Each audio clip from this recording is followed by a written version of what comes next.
สุดท้ายบางคนนี่คือพายเยอะนี่ពេលដែលវានៅខ្ចីគឺពណ៌វាពណ៌ខៀវវាស្លាប់វាចឹងអានេះគឺវាចាប់ដើមស្គីហើយពណ៌សបន្តិចហ្នឹងណាពេលដែលវាទុំគឺផ្លែវាពណ៌សឡើងសស្គី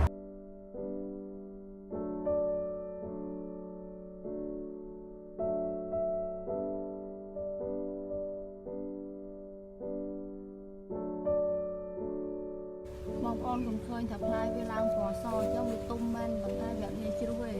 យ៉ាងអន់ក៏10ថ្ងៃទៅកន្លះខែដែរបានវាជ្រុះផ្លែហ្នឹងហើយចំណែកផ្លែនេះដែរគឺជាវាទុំហើយវាជ្រុះខ្លួនវាហ្មងផ្លែនេះគឺផ្លែវាហ្នឹងពេលដែលវាទុំទៅវាឡើងជាតិទឹកចឹងហើយពេលដែលយើងហាត់ទៅធំខ្លួននឹងឈួលដូចស្រាអញ្ចឹងហើយនេះវាទុនយកតែម្ដងនេះពេលដែលយើងច្របាច់ទៅនេះផ្លែវាចឹងហ្មងពេលដែលវាទុំ